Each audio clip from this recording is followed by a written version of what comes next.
Muy bienvenidos amigos y hermanos al estudio diario de lecciones de Escuela Sabática.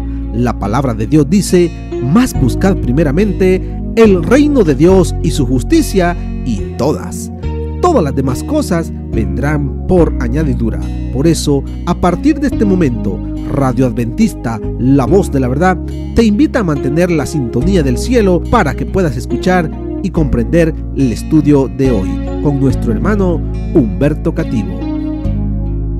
Que el Señor les bendiga, mis queridos hermanos y amigos. Nuevamente estamos a través de Radio Adventista, la voz de la verdad, para después de haber pasado un hermoso sábado, alabando, adorando a nuestro Creador, de acuerdo como Él nos dice, a través de su cuarto mandamiento, de que le honremos, que le adoremos, que vayamos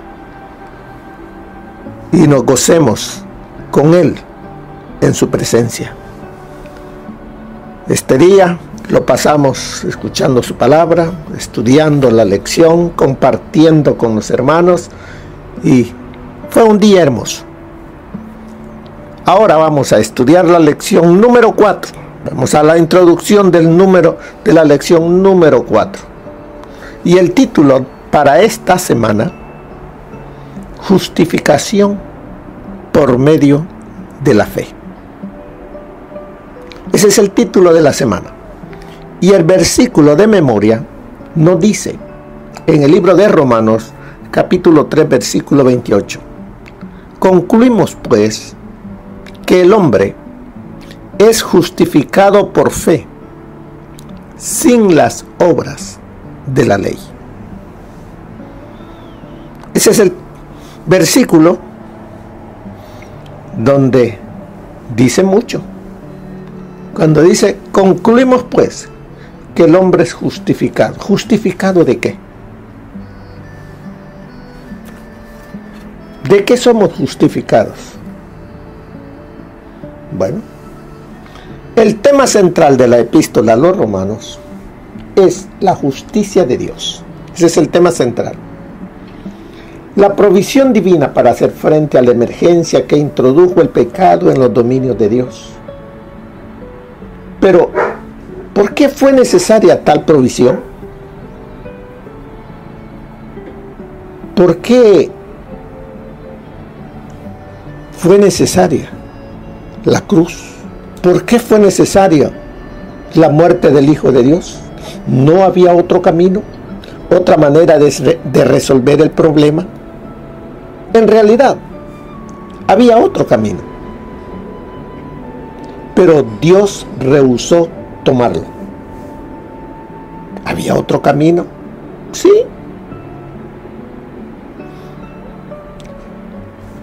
Destruir al hombre y crear a otro.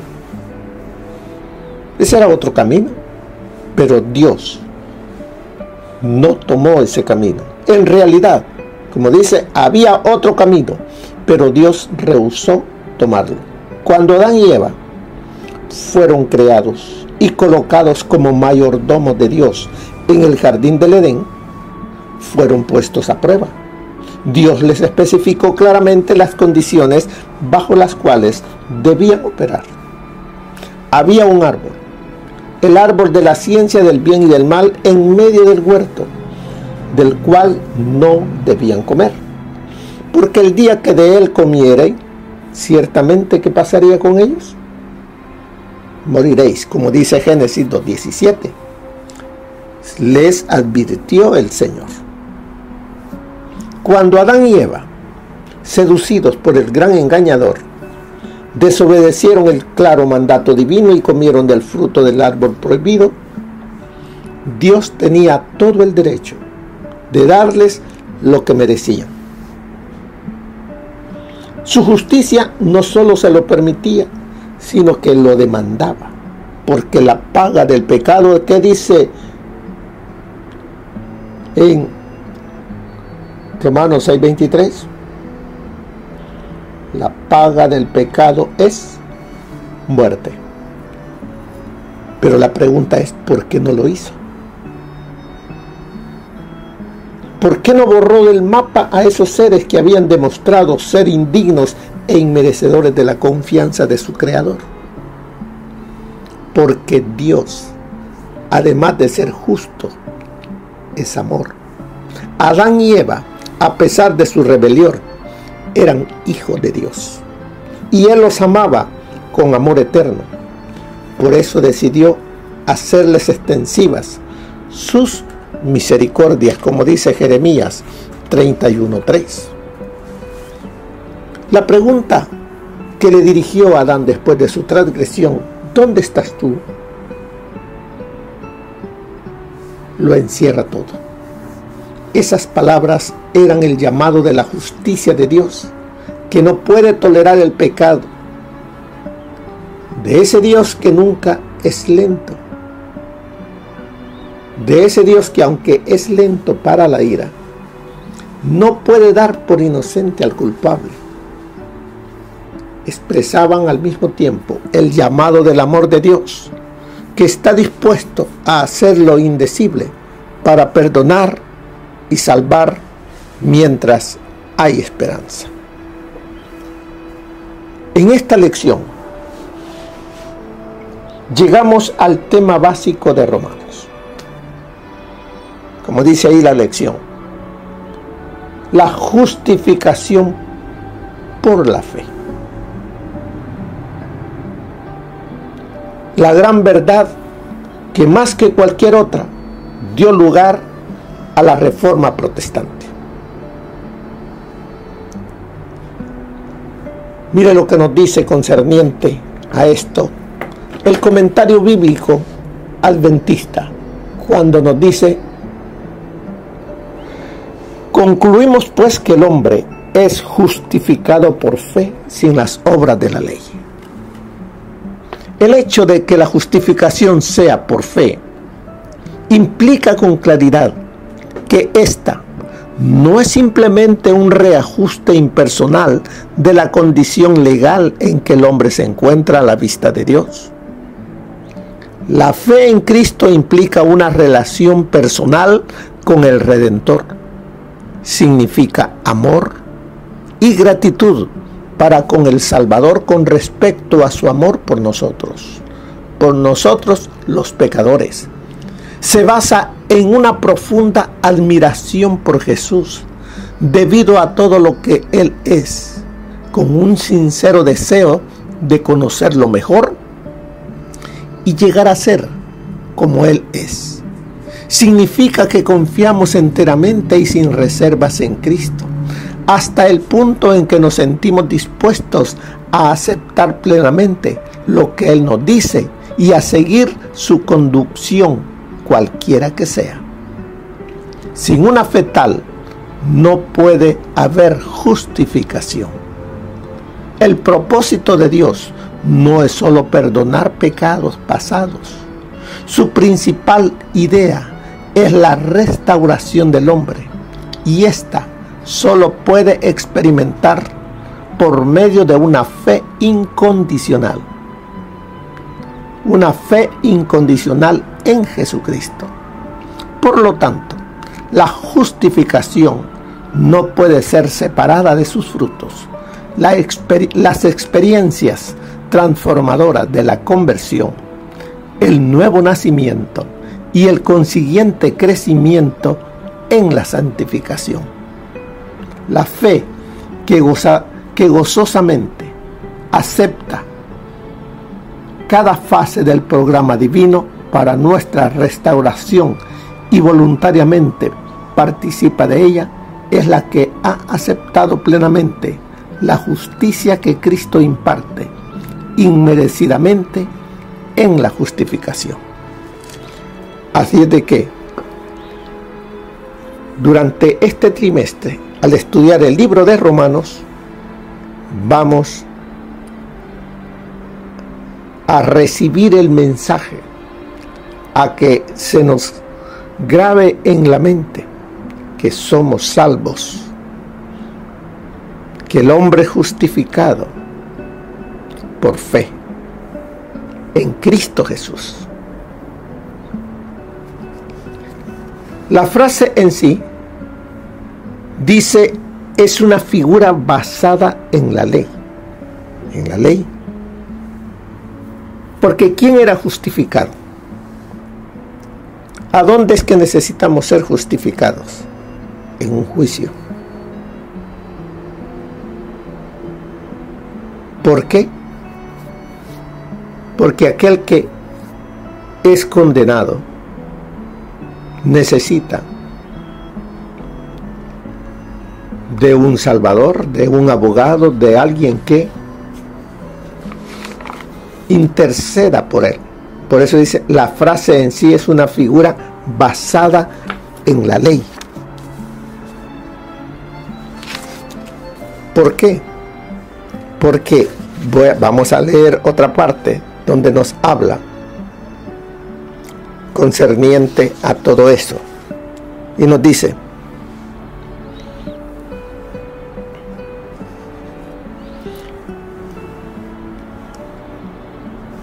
en la sección anterior, antes de comenzar la exposición sublime acerca de la gracia de Dios, Pablo dejó establecidas algunas cosas muy básicas. Cuando leemos desde el capítulo 1 de Romanos al capítulo 3, versículo 20, miramos cómo el apóstol Pablo nos muestra la condición en la cual nosotros nos encontramos. Por eso dice, la realidad de la ira de Dios contra el pecado. Nos muestra en capítulo 1, versículo 18, que tanto judíos como gentiles están bajo condenación. Que no hay justo, ni siquiera uno. Romanos 3:10. Que todo el mundo está bajo juicio de Dios. Capítulo 3, versículo 19. Y que por las obras de la ley ningún ser humano puede encontrar justificación. 3:20. En otras palabras, el hombre está separado de Dios y su situación está marcada por algunas consecuencias fatales. Se encuentra desprovisto de justicia y está bajo sentencia de muerte. Su situación, o sea, la situación de nosotros los seres humanos, es una bancarrota total. Está en un callejón sin salida, sin ninguna esperanza.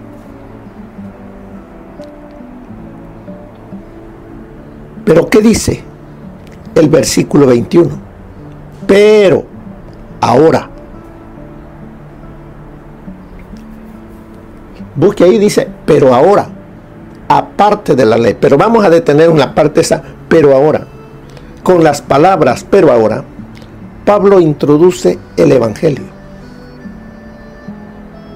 ¿Y por qué es tan importante esta pequeña palabra? Porque marca el inicio de una nueva era. Señala a la cruz. Habla de algo que ya ha sido hecho, de algo que ya ha concluido. ¿Notamos cómo lo dice? Ahora. O sea, se ha manifestado. ¿Qué se ha manifestado? La justicia de Dios. La manifestación de la justicia de Dios es algo que ya se ha llevado a cabo y que coloca al hombre en una nueva situación. No se refiere a algo que está en el proceso de manifestarse o que se manifestará en el futuro. Ya es un hecho, ya se ha manifestado. Es una realidad. Fue en la cruz donde se llevó a cabo la obra decisiva de la redención, donde la batalla contra el mal fue ganada para siempre, donde se manifestó la justicia de Dios y se firmó la paz. El Señor vino a cumplir una misión de rescate y la cumplió antes de ascender al cielo. Desde entonces hay un antes de la cruz y un después de la cruz para la raza humana. Fue en Jesús, en el Cordero de Dios, donde encontramos cumplimientos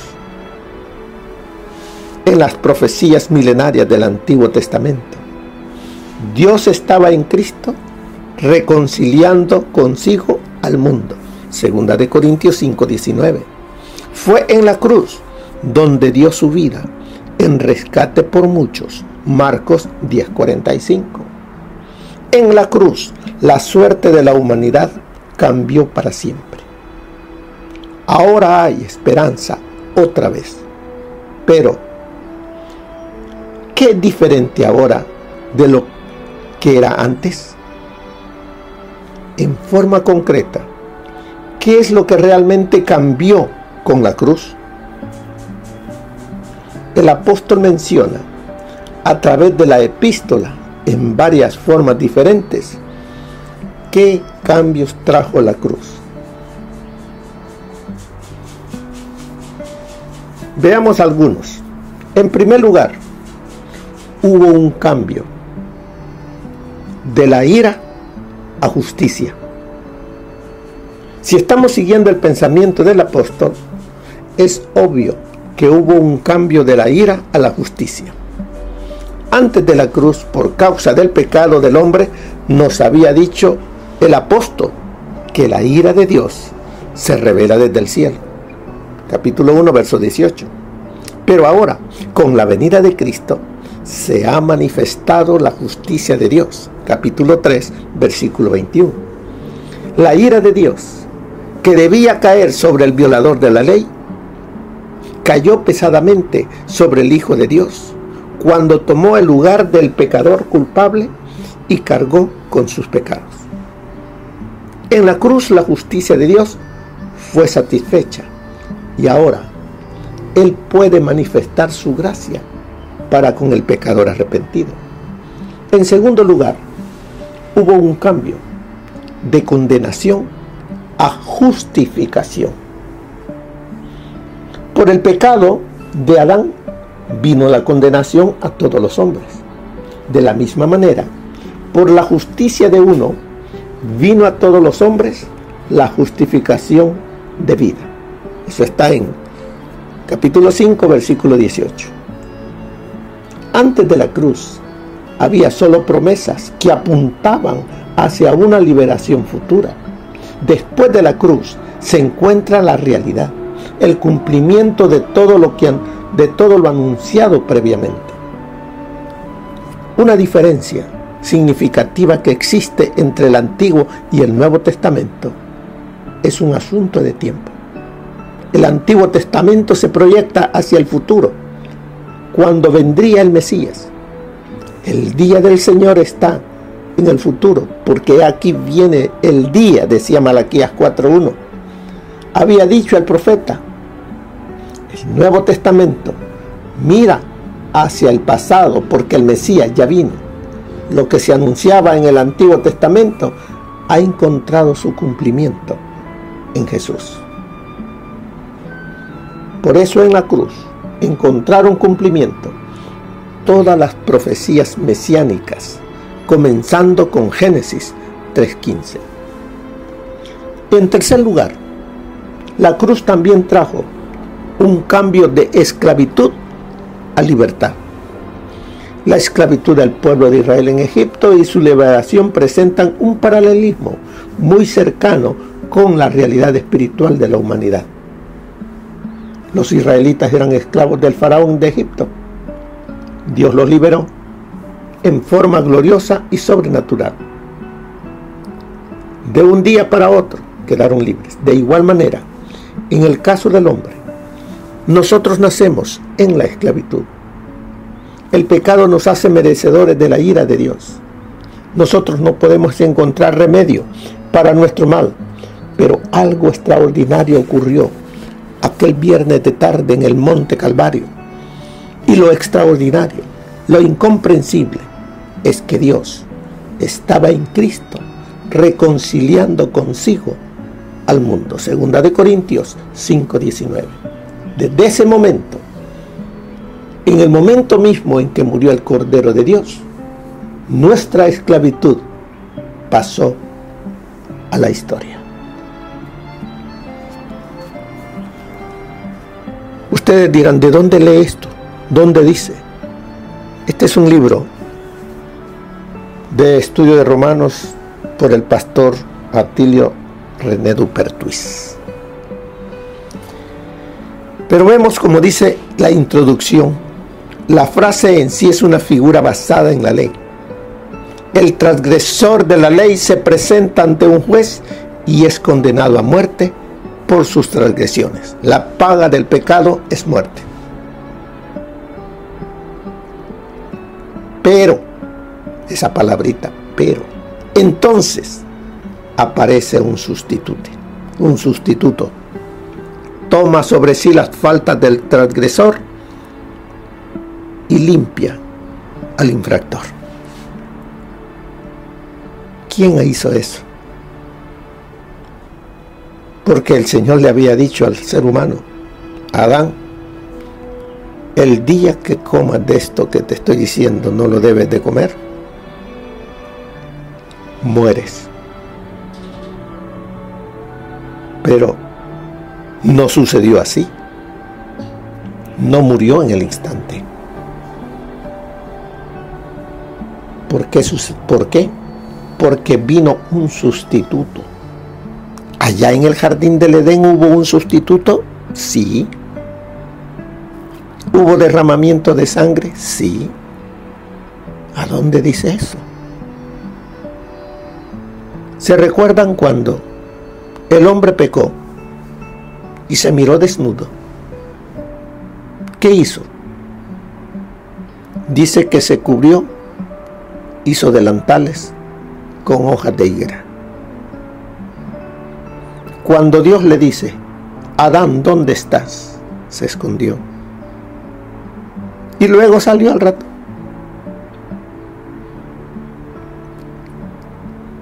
¿Y cómo los miró Dios?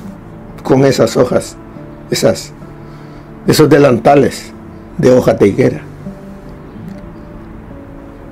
Ahí está juzgando Dios todo eso, lo que está pasando ahí. Pero lo que quiero llevarlos es cuando el Señor Jesús dice, los vistió con pieles. ¿Qué es necesario para obtener una piel?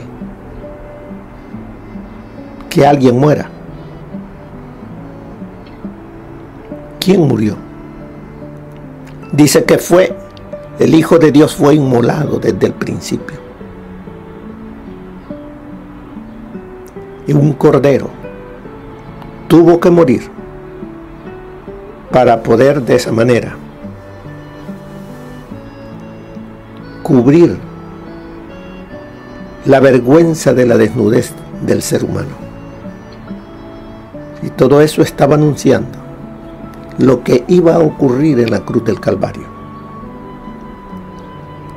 Por eso dice, somos justificados por medio de la fe.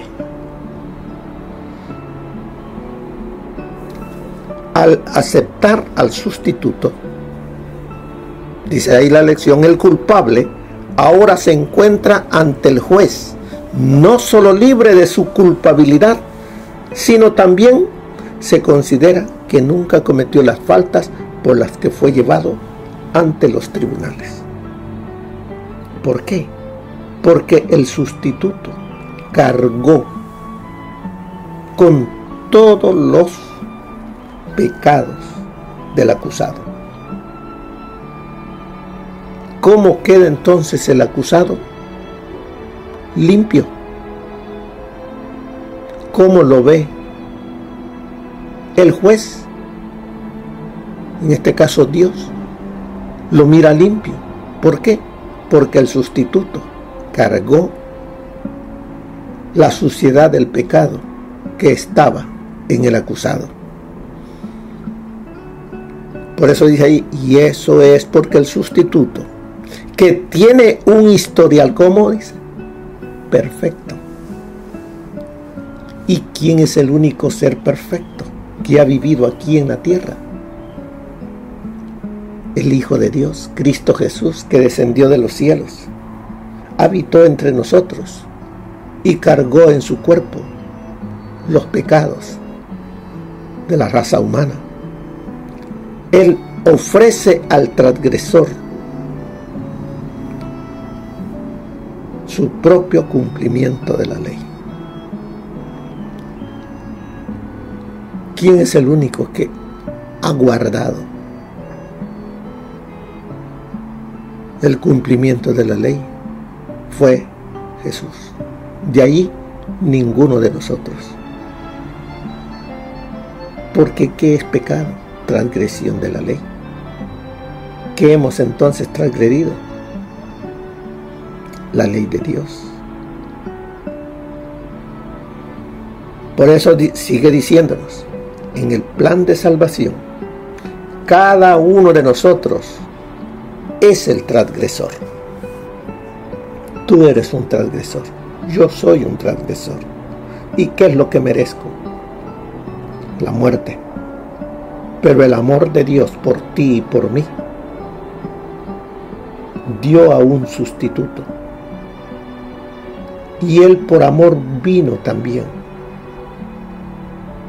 a ofrecerse y a dar su vida para que tú y yo, al depositar los pecados sobre Él, podamos ser justificados.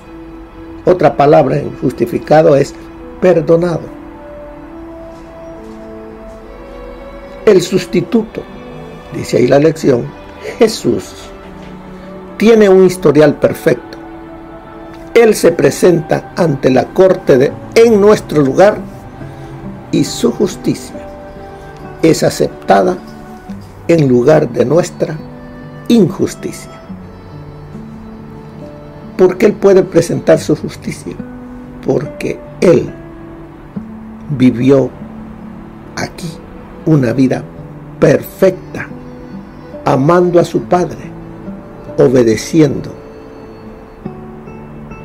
la ley de su Padre, la ley de Dios. Y por eso dice, su justicia, la de Jesús, es aceptada en lugar de nuestra injusticia. Por eso somos justificados ante Dios, no por nuestras obras, porque nuestras obras, ¿qué son? Como trapos de inmundicia, llenas de ¿qué? De pecado. No por nuestras obras, sino por causa de Jesús, cuya justicia se hace nuestra cuando la aceptamos por fe. No puede haber nada mejor que esta justicia. Mire lo que nos dice para la introducción de esta semana, el comentario del Espíritu de Profecía. El Evangelio de las Buenas Nuevas no debía ser interpretado como algo que permite que los hombres vivan en continua rebelión contra Dios, transgrediendo su ley justa y santa.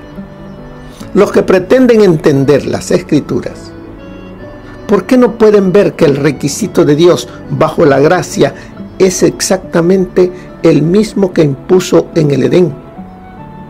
Perfecta obediencia a su ley. En el juicio, Dios preguntará a los que dicen ser cristianos, escucha esto, ¿por qué afirmasteis creer en mi Hijo, pero continuasteis transgrediendo mi ley? ¿Quién exigió esto de vuestras manos, hollar mis reglas de justicia? Ciertamente, el obedecer es mejor que los sacrificios y el prestar atención que la grosura de los carneros. El Evangelio del Nuevo Testamento no es la norma del Antiguo Testamento, rebajada para llegar hasta el pecador y salvarlo en sus pecados.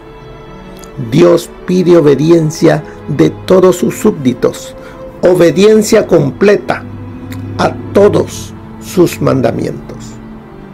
Ahora, como siempre, demanda perfecta justicia como el único título para el cielo. Cristo es nuestra esperanza y nuestro refugio. Su justicia solo es atribuida al obediente.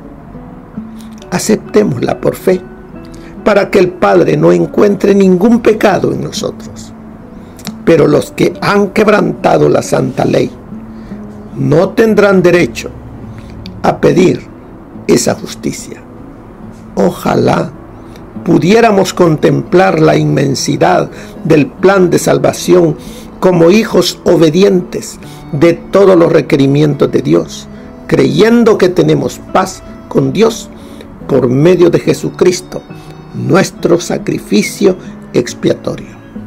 Esto se encuentra en el Comentario Bíblico Adventista, tomo 6, página 1072. Hay dos errores centrales. Hay dos errores contra los cuales los hijos de Dios, particularmente los que apenas han comenzado a confiar en su gracia, deben guardar en forma especial. Primero, el primer error es el de fijarnos en nuestras propias obras, confiando en algo que podamos hacer para ponernos en armonía con Dios. El que está procurando llegar a ser santo mediante sus esfuerzos por observar la ley, está procurando una imposibilidad. Todo lo que el hombre puede hacer sin Cristo está contaminado de egoísmo y pecado. Solo la gracia de Cristo por medio de la fe puede hacernos santos. Y el segundo error, y no menos peligroso, consiste en sostener que la fe en Cristo exime a los hombres de guardar la ley de Dios, y que en vista de que solo por la fe llegamos a ser participantes de la gracia de Cristo, nuestras obras no tienen nada que ver con nuestra redención.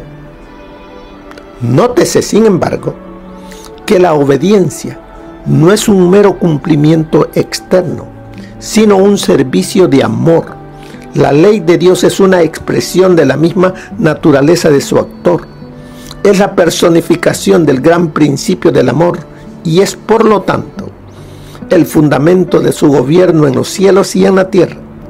Si nuestros corazones están renovados en la semejanza de Dios, si el amor divino está implantado en el alma, ¿no se cumplirá la ley de Dios en nuestra vida? Cuando el principio del amor es implantado en el corazón, cuando el hombre es renovado a la imagen del que lo creó, se cumple en él la promesa del nuevo pacto. Pondré mis leyes en su corazón y también en su mente las escribiré. Hebreos 10:16. Y si la ley está escrita en el corazón, ¿no modelará la vida?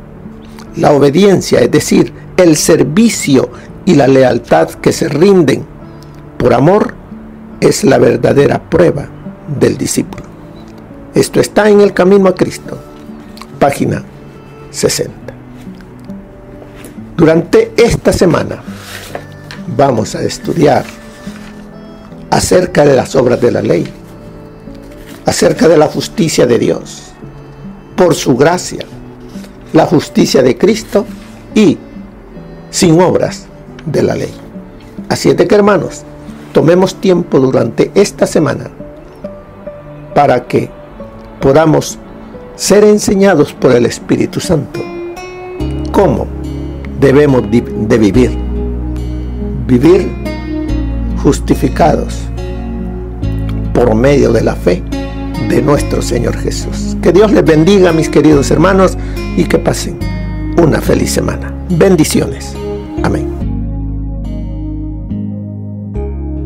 Gracias por habernos acompañado en el estudio de hoy de lecciones de Escuela Sabática. Te esperamos para nuestra próxima transmisión aquí por Radio Adventista, La Voz de la Verdad. Y recuerda sintonizarnos siempre. También puedes encontrar estos audios en nuestro canal de YouTube. Búscanos como La Voz de la Verdad. Allí encontrará estos audios. Que tengas un feliz día. Te esperamos para la próxima.